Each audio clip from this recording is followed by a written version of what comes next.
సరే నేను గంభీరంగా మౌనంగా చూస్తున్నా. నేను కొడితే వడ్డీ కొట్టు నాకు అలవాట్లేదు కదా. చూద్దాము.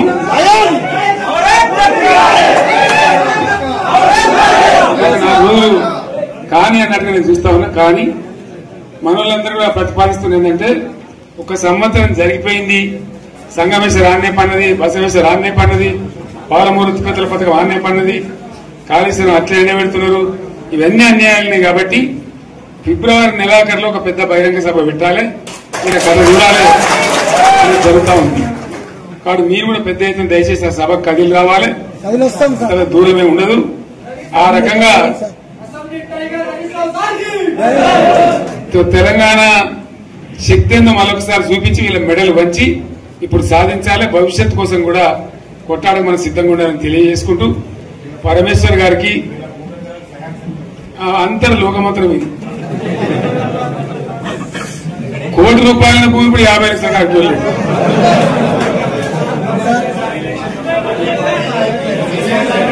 ఒక్కని బాధ ఒక ఆయన వచ్చింది, మన ఒక ఆయన ఒక 10 మంది వచ్చారు హైదరాబాద్కి. అందులోకి 2 ముస్లిం సోదరులు వచ్చారు. साहब सोब तबाह हो गया, इफलासी मुफलसी बच्चे क्या दबे होगा तुम्हारा क्या हुआ बहन, तुम्हारा क्या हुआ, तुम हैदराबाद में तुम लोग हैं. मेरा कारोबार है साहब, मेरा छोटा मोटा कारोबार है, होटल भी है. 70% गिर गया. हर कोई पूछ रहे, हर कोई केसीआर को याद कर रहे सामान వాళ్ళు మాట్లాడుతున్నారు.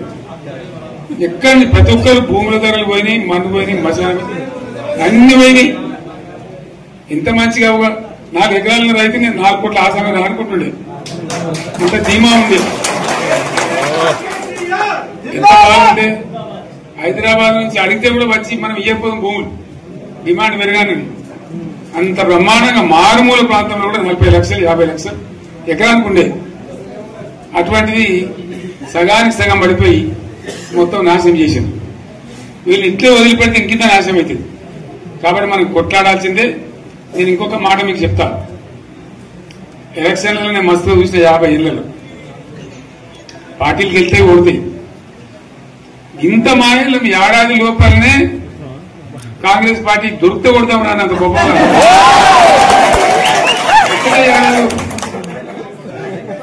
ఇంకా వాళ్ళ పొంద తెలివికి నిన్న వారి పార్టీ మంది పెట్టలు అదేందో పోలింగ్ పెట్టిన వాడు చూసిరా మీరు. ఆ పోలింగ్ పెడితే 70% మనకు వచ్చింది, 30% మనకు. వాడు పెట్టింది మనం పెట్టింది కాదు. 75 పరిస్థితి. అదే నేను ఏమంటున్నా అంటే ఫామ్ హౌస్ అంటే ఏముంటది, వారి ఉంటది, మాకు ఉంటది, అలా ఉంటది. కాంగ్రెస్ వాళ్ళంతా మనిషి చేస్తే పార్లమెంట్ కావచ్చు కూడా లంగట. దీన్ని ఫామ్ హౌస్ అని మనం బదనాం చేసి అంతే కదా. నేను ఏమంటున్నా అంటే అన్ని మబ్బులు విడిపోయినట్టు ప్రజలకు అన్ని తెలిసిపోతున్నాయి. మంచి ఏంది, చెడ్డ ఏంది, ఏం జరిగింది అన్ని ఇంకా ఘోరమైందని చెప్తున్నా. వీళ్ళ తెలివితక్కువతనానికి ఏమైంది, నిన్న మొన్న రిపోర్ట్ వచ్చింది. Comptroller and auditor general of India అని కాగ్ అంటారు దాన్ని. కాగ్ రిపోర్ట్ వచ్చింది. పోయిన సంవత్సరం మన గవర్నమెంట్ లో వచ్చిన ఆదాయం కంటే 13,000 కోట్ల రూపాయల ఆదాయం తగ్గిపోయింది. ఇంకా మార్చి పోయేవరకల్లా ఇంకో 3-4 కోట్ల అవుతుంది. అంటే 15,000 కోట్ల ఆదాయం పోతుంది. మన గవర్నమెంట్ ఉన్నప్పుడు ప్రతి ఏడాది 15,000 కోట్లు పెంచుకుంటూ పోయినాయి. చెప్పేసుకుంటూ పోయింది. ఏడాది 10 నుంచి 15,000 కోట్ల ఆదాయం పెరిగేది మన టైంలో. అంత జాగ్రత్తగా మనం వ్యవహారం చేస్తాం. ఇలా ఉల్టా 15,000 కోట్లు పడిపోయింది. ఇంకా వాడేమిస్తాడుగా, ఇంకో ఇస్తారా? ఇంకో 4-5 నెలలైతే జీతాలే కష్టమైతే ఉంటుంది. అందరు పెండింగ్ పెట్టి రిటైర్ అయిన దొత్తలు పైసలు మీరు చూస్తారు కదా పేపర్లలో. సో ఆ విధంగా రాష్ట్ర ఆర్థిక పరిస్థితిని కూడా దివాలా తీయించారు. ఇవాళనేం కాదు, 100కు 100% ఇప్పటికే ప్రజల నిర్ణయానికి వచ్చిండ్రు. డెఫినెట్ గా రాబోయే గవర్నమెంట్ మనదే అని అనుమానం కూడా అవసరం లేదు. పాపం బీజేపీ టీఆర్ఎస్ వాళ్ళకి ఏం అర్థం కావట్లేదు అనుకుంటాను. ఒక మహిళగా మీ 2 పార్టీలకు నేను సేవలు అందించాను. మీరు సరైన నిర్ణయం తీసుకోకపోబట్టి మీ పార్టీని విడిచి నేను బయటికి వెళ్ళాను. ప్రజల్ని ఏ రకంగా మోసం చేయాలో ఆ రకంగా మీరు మోసం చేస్తున్నారు. సో ఈ రకంగా నేను బయటకు వచ్చి మనిషి నేను కష్టపడి ఒక మహిళగా కొట్లాడి నిజాయితీగా ఉంటే ఇవాళ ఒక ఎమ్మెల్సీ నాకు ఇచ్చినందుకు ఎందుకో మీకు అంత బాధ నాకు అర్థం కావట్లేదు. అంటే రేపు రాబోయే రోజుల్లో హౌస్లో మీ బండారాలని బయట పెడతానని భయం వేస్తుందా? హార్ట్ అటాక్లు వస్తాయా మీకు నేను అడుగుతున్నాను. కేసీఆర్ గారు మీ పార్టీలో నా పార్టీని విలీనం చేయించుకున్నారు, తల్లి తెలంగాణ పార్టీని. మీరు నా ఎమ్మటి పడ్డారు కానీ నా పార్టీని విలీనం చేయమని నేను మీ పార్టీలోకి వస్తానని నేను అనలేదు. ఈ రకంగా మీరు నా విలీనం చేయించుకుని నా చేత పని చేయించి ఉద్యమాలు అన్నీ చేశాను, కష్టపడ్డాను. కానీ మీరేం చేశారండి?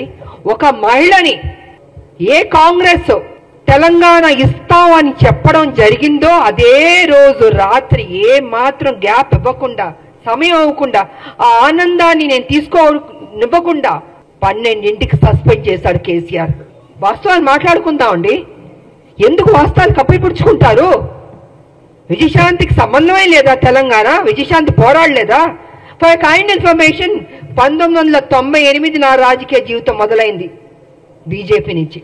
ఇది అందరికీ తెలిసిన సత్యం. ఒక ఓటు 2 రాష్ట్రాలను బట్టే నేను వెళ్ళాను. కానీ వాళ్ళు నిలబెట్టుకోలేదు.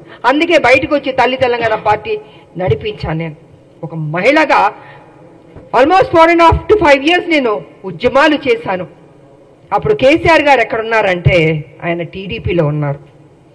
ఆయన టీడీపీలో ఉండి ఆయనకి మంత్రి పదవి ఇవ్వలేదు కాబట్టి అప్పుడు బయటకు వచ్చి ఆయన ఉద్యమం ఎత్తుకున్నారు. అప్పటికే నేను ఉద్యమం అన్నది స్టార్ట్ చేశాను. ఇది తెలుసుకోవాలండి. కొంచెం వెనక్కి వెళ్ళి, బహుశా అందరికీ తెలుసు కానీ తెలియనట్టు నటిస్తుంటారు. అంటే ఒక బురద జల్లడం కేసీఆర్ ఒక్కడే కాదండి, ఆయన సొత్తు కాదు తెలంగాణ. 1200 మంది చనిపోయారు తెలంగాణలో. ఎంతో మంది త్యాగం చేశారు, ఎంతో మంది కొట్లాడారు. దాంట్లో ఒక ఆడబిడ్డగా నా వంతు నేను కృషి చేశాను. నేను అలాంటిది ఈరోజు ఒక ఎమ్మెల్సీ వచ్చినందుకు ఎలా వచ్చింది, ఎందుకు ఇచ్చారు, ఏం చేశారు, ఆవిడ అక్కడ ఏంటంటే ప్రశ్నలో. తెలంగాణ పార్లమెంట్లో 2 ఎంపీలు వెళ్ళారు కదా, 2 వెళ్ళినప్పుడు కొట్లాడుతున్నప్పుడు కేసీఆర్ ఎందుకు ఎగ్జిట్ అయిపోయాడండి? చివరిదాకా ఉంది. ఆ రోజు మా ఎంపీలు, కాంగ్రెస్ ఎంపీలు అందరూ ఉన్నాం, పెప్పర్ స్ప్రేలు కొట్టారు. నార్త్ ఎంపీలు అందరూ చిత్తక బాదుతున్నారు మమ్మల్ని ఎంపీని. నేను మీరా కుమార్ గారిని ఇలా పట్టుకుని నిలబడ్డాను. నేను ఇంత చేస్తే ఇదండి మీరు మాకు చూపించే కృతజ్ఞత? ఇదా మీ కుట్రబుద్ధి? అంటే మీకు బడుగు బలహీన వర్గాలంటే నచ్చదు దొర, మీ దొర బుద్ధితో చూపించుకుంటున్నారు. అందుకే నిన్ను దొర అంటున్నాను నేను.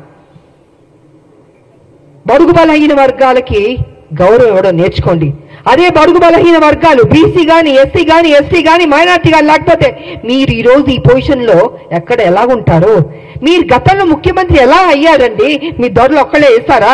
ఇంతమంది ఓటు వేయబట్టి మీరు ముఖ్యమంత్రి అయ్యారు, ఇంతమంది త్యాగం చేయబట్టి మీరు ముఖ్యమంత్రి అయ్యారు. అది గుర్తుపెట్టుకోండి దొరగారు. నిన్న వేయడం కాదు రాములమ్మ మీద, మీలా పిరికి బంధం నేను మాత్రం కాదు. గట్స్ ఉన్న మహిళని, త్యాగం చేసిన మహిళని, నా ఆస్తులు అమ్మి పెట్టారు తెలంగాణకి.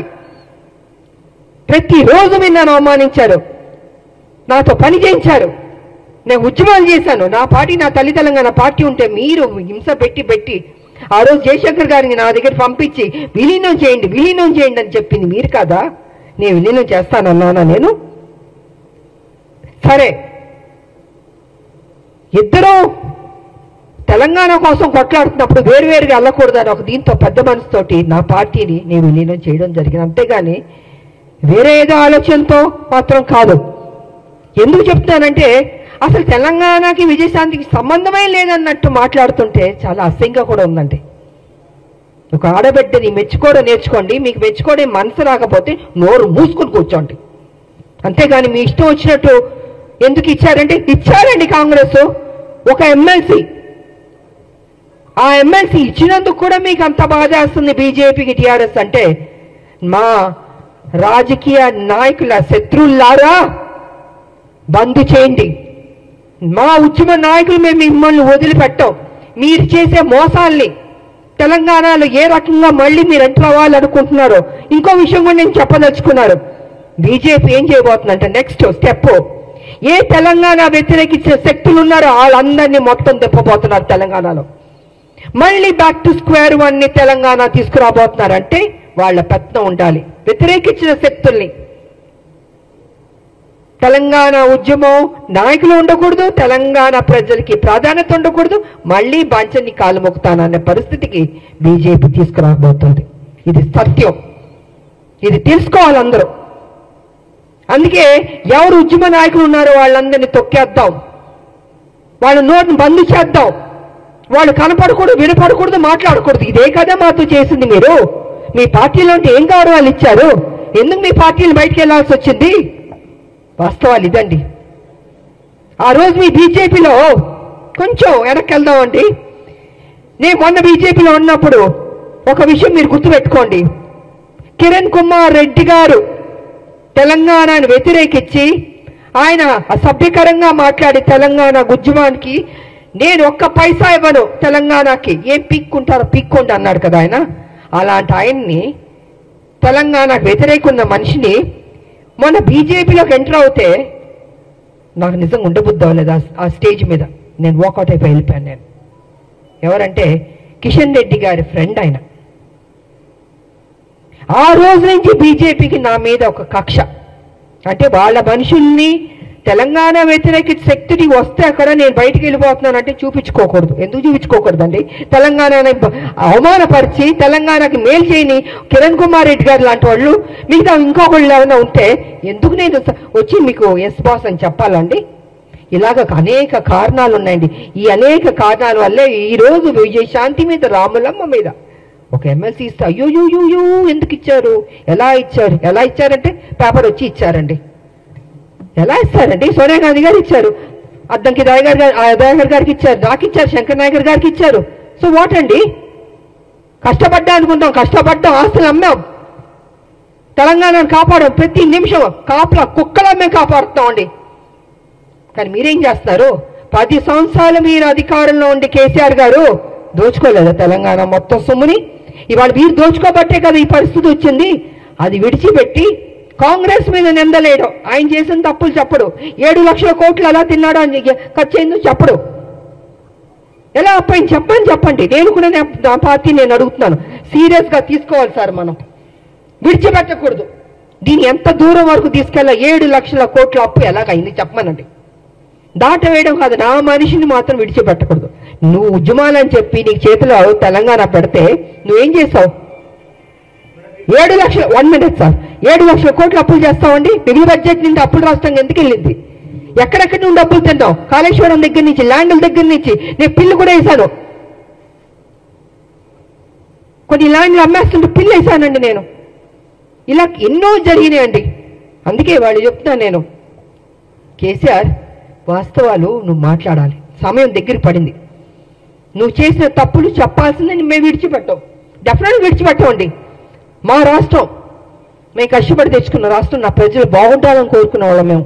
ఉద్యమకారులకు మాకు నిత్యం మా ప్రజలు బాగుండాలి, మేలు జరగాలని ఆలోచిస్తూనే ఉంటాం మేము. ఇంతకు మించి మాకు అయ్యా ఉండదండి.